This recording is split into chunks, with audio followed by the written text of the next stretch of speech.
What is up, guys? Ham Productions here, back with another video. Today we're going to be doing the top 5 most overhated players. And even though it's draft week, even though we're going to do tons of draft videos this week, today I want to go over my top 5 most overhated players. Again, just giving 5 players I think are really overhated. Like, obviously, overhated could be thrown out, thrown too much. Obviously, if a player gets hated, someone could say they're overhated. But the 5 players I'm going to show you today are constantly being hated on, constantly being disrespected, sometimes by their own fans and, the media. So yeah, hopefully you guys enjoy this video. If you do, make sure to hit the like, subscribe button, and yeah, let's get started. The first severely overhated player is Dak Prescott. It's almost become like a trend to hate on the guy. I mean, he has the same amount of playoff wins as Lamar Jackson, and he's 2-5. Lamar Jackson's 2-4. Meanwhile, Prescott is ridiculed. People call him, don't even call him top 10. Meanwhile, he's pretty much. You look at his stats; he's borderline top 5 with these stats right here. He had an amazing regular season last year. And even though he does choke in the playoffs, it's exactly like Lamar Jackson. I mean, what's the difference between the two? You know what I mean? Like, Lamar Jackson chokes in the playoff every year. Like, he has the 1 seed, and he loses in the AFC Championship. Or the last time he had the 1 seed, not this year, but last 2019, he lost to the Titans. And meanwhile, Dak, every single time he loses, it's all his fault. And it's obviously sometimes his fault. Obviously, his performance against the Packers wasn't great. Obviously, he did a lot of stat padding. People need to stop taking the blame off of him so much. Seems like the same thing that happens. People like to blame the quarterback. Except for what happened to Lamar. Everyone's like, oh, it's not his fault. Meanwhile, with Dak, it's like, oh, he doesn't deserve an extension. Oh, he's trash. Oh, he's not going to win a championship. Do I think what he has it? Do I think he can win a championship? Yes. Do I think it will happen? No. But still, this guy will be seen as an amazing quarterback for the Cowboys. And the fact that so many Cowboys fans hate him, the fact that so many NFL fans hate him, is kind of bad because this dude is amazing. And for what he was, a fourth round pick, and to do all this, he definitely exceeded expectations. So Dak Prescott, of course, severely overhated. The next severely overhated player is Josh Allen. The fact that this dude isn't considered, the number 2 quarterback default is insane. A lot of people like to say Joe Burrow. Joe Burrow got carried to a Super Bowl by an elite defense. He was getting absolutely destroyed by the Chiefs, but coincidentally, Patrick Mahomes has a worst second half, worst probably half in his entire career, and they won.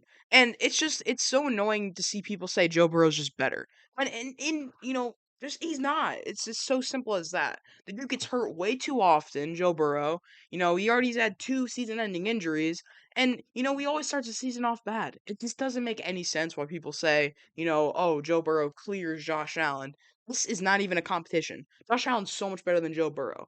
You can look at the turnovers and whatnot. This dude puts his team on the back every single game. If you watch Bill's game, you can look at the box score all you want. You can see his 29 touchdowns and 18 interceptions. But if you actually watch the game, you can see how much this dude puts his team on the back. You can make it highlight reel.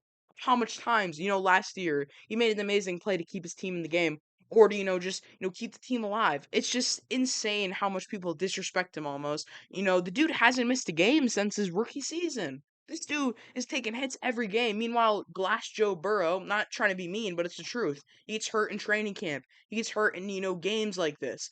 This dude is a tank. He pretty much rebuilt Buffalo. Without Josh Allen, Buffalo wouldn't be where it is today. And people need to start realizing that. Josh Allen, you are overhated. The next overhated player is Ezekiel Elliott. The amount of Cowboys fans after that, 2022 season that were calling for Zeke to be released and stuff, he ended up, getting released obviously, and Tony Pollard became the starter. It's just insane. And now going in this season, they don't have a running back. And I feel like Zeke was just so disrespected by his fans. This dude is an amazing running back. Was he that good in his final 2 years? Not really. But he's an amazing goal line back. And the amount of people just disrespecting him is crazy. Cowboys fans immediately missed his presence on the team when he left. Like, oh, we should have Zeke back because Tony Pollard isn't a good goal line back. Next thing you know, he's not even a team. He's gonna have to draft someone, running back in like second or third round. Like Tony Pollard was supposed to be, oh, he's the next big thing. And after he released Zeke, he's not even on the team anymore. He's on the Titans.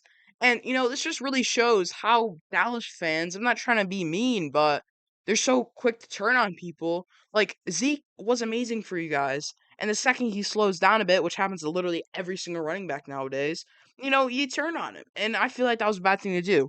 I honestly want the Bills to sign Ezekiel Elliott. Why not? I mean, he's a good goal line back. We need it. He's a veteran presence, help James Cook out while he's still in his prime years. Obviously, because running backs' prime years are, very limited, very short. And honestly, this dude just fine player. Is he going to be considered, one of the best running backs of all time? No. But in his prime, he was definitely top 3, top 2, right there. He was right there obviously as a top running back in the league. So people, especially just Cowboys fans, a lot of, NFL fans too. Stop hating on Zeke. He had an amazing prime, and people just need to start respecting him. And honestly, teams need to start looking into him because he's an amazing goal line back. Zeke Elliott, you are overhated. The next overhated player is Najee Harris. And people like to hate on him. People like to say, oh, he's slow, oh, he's this and that. But not all running backs are going to play all 17 games in a season back to back to back like he did. Not all running backs are going to have back to back back 1,000-yard seasons with, 7+ touchdowns in each of them. And it's just disrespectful to, honestly, to say that. Obviously he's not the fastest. Obviously he doesn't have the explosiveness that Jalen Warren has or the, pass catching ability. But, just to say he's a bad running back is crazy because in my opinion, he's top 15 in the league right now. Is he on the level of James Cook, Christian McCaffrey, Nick Chubb, Derrick Henry? Obviously not. But is he a solid running back in this league? Yes. I mean, 1,000 yards is obviously it's top 10 in the league. Carries, he's a sixth. Running average not great, and his touchdowns were top 15. So all his stats except for his average, which is all really close together, is top 15, and both of these are top 7. So people need to stop disrespecting him. Is he top 5? Is he top 10? No. But is he like top 15? Is he between that like 10 to 12 mark? I think so. And people need to stop disrespecting him. Him and Jalen Warren have two completely different play styles, two completely different athleticism, size, speed. So for people to like compare the two, I guess, and say like, oh, one's better than the other is I wouldn't say that's a good thing to do. So yeah, Pittsburgh fans appreciate Najee Harris while he's in his prime because again, you're not going to get the production like this that Najee Harris provided you guys. So Najee Harris, you are overhated. And the final overhated player is C.J. Mosley. This dude gets disrespected a ton, mainly because obviously he's not as fast as he used to be, and not as good as he used to be. I guess you could say a lot of people disrespect him, but this guy is amazing. Like look at his stats; these are stats of an amazing linebacker, and he's put up amazing stats for the Jets. And for people to disrespect him, it's kind of bad to do that just because of how much he's done for the Jets. Even if he's obviously slow, look how many tackles he's getting, and more importantly, there's the leadership. The leadership of a guy like C.J. Mosley is huge. With a lot of young players like Sauce Gardner, Quincy Williams, and really just a lot of people on that defense are like rookies. Obviously, Jermaine Johnson, is a young player. Um, and it's just good to have a veteran presence on the team, and especially a veteran presence that, as you can see, gets a lot of tackles, gets involved with a lot of plays, really helps his team out, even if these are just like half tackles. Still, being able to be that leader, being able to be on the field, just helping out the defense is huge. So, CJ Mosley, great career, obviously on the back end of his career, most likely. But yeah, amazing career so far. Maybe he'll do great again next year. He was top 10 in tackles this year, and it looks like by the numbers he should be top 10, in the past 3 years. So yeah, CJ Mosley, great career, but he is still overhated. And that is it for this Ham Productions video. Hopefully you enjoyed it. If you did, make sure to hit the like and subscribe button. And yeah, I'll see you tomorrow for another Ham Productions video.